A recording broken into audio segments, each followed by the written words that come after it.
nyamuk itu mengalami partenogenesis. Coba dong.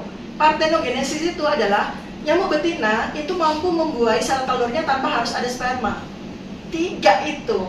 Jadi artinya ini nggak pernah disampaikan sama semua orang nih soal partenogenesis. Apa itu? Partenogenesis itu kan nyamuk betina punya telur kan, sejak ya kayak semua female kan punya telur asal telur. Nah, somehow di dalam bagaimana si Wolbachia itu bekerja sama dengan dirinya, itu dia mampu untuk membuat si telur itu bisa dibuahi oleh diri si nyamuk betina itu sendiri. Jadi bisa lahir? Melahir, namanya partenogenesis. Cek, evidence base-nya banyak banget.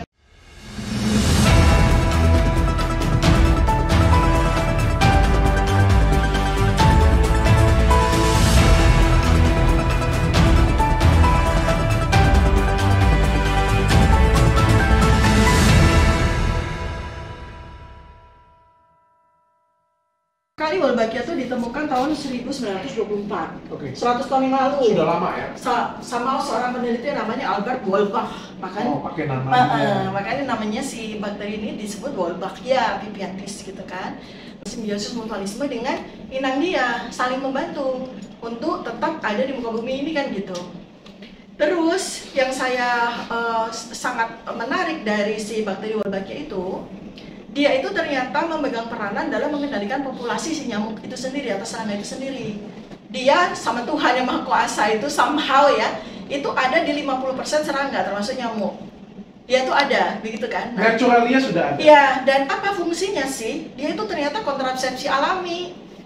Kontrasepsi alami, jadi dia dengan segala mekanisme yang selama 100 tahun itu diamatin, ternyata ketika ada serangga atau nyamuk itu terinfeksi ya, ini kata kunci ya, terinfeksi oleh bakteri Wolbachia itu, maka kemudian dia mengalami perubahan dari sisi metabolisme dan hormon reproduksinya, sehingga yang nyamuk betina itu terjadi maskulinisasi, sehingga dia yang dasarnya basically-nya ada telur, jadi telurnya itu nggak bisa berkembang.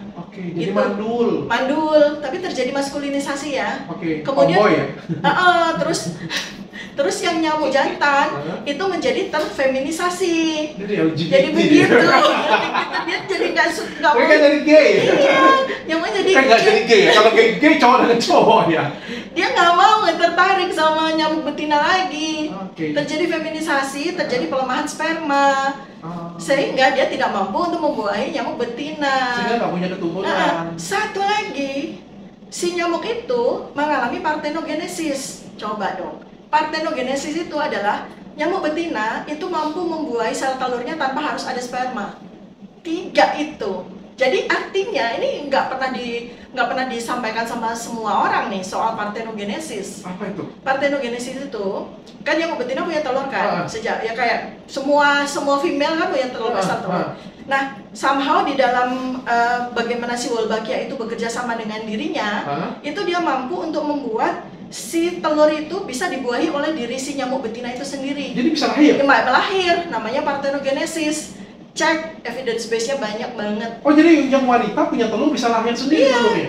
Dia ada sebagian dari si nyamuk itu betina itu jadi maskulin, ada sebagian yang dia kemudian jadi bisa membuahi diri si telurnya sendiri tanpa harus ada nyamuk jantan.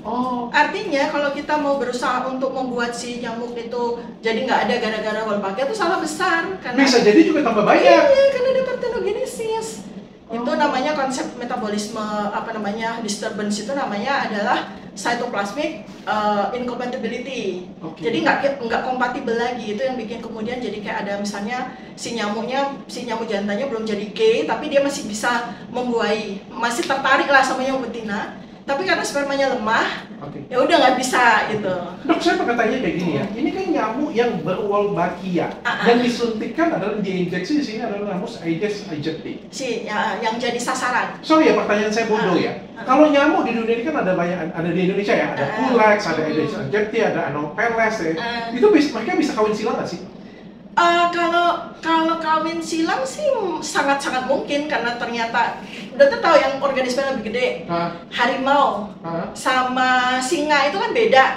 Ya, yang satu Leo, genusnya Leo, yang satu Panthera bisa kawin menghasilkan liger. Bisa ya? Secara alami loh. Bisa Iya, ya? bisa. Berarti sebenarnya Wolbachia ini bukan hanya menahan Aedes aegypti, tapi juga bisa jadi menahan yang lain juga, begitu dilepas. Secara alamiah kan memang terjadi begitu. Secara alamiah, itu kan yang ditiru sama peneliti-peneliti sekarang kan, dengan genetic engineeringnya kan. Itu alamiah aja, dia ada di semua nyamuk, ada di semua serangga untuk itu tadi, alat kontrasepsi alami itu tadi. Nah sekarang pemikiran ini ya, pemikiran yang outstanding tuh gimana kalau kemudian ternyata kalau dia nggak tertarik lagi sama sesamanya, dia tertarik sama nyamuk yang jenis lain, ya sangat mungkin kan. Tadi saya udah berikan analogi dengan organisme yang lebih besar loh. Oke. Leo sama Panthera bisa kawin loh, Oke. jadi ligers. Oke.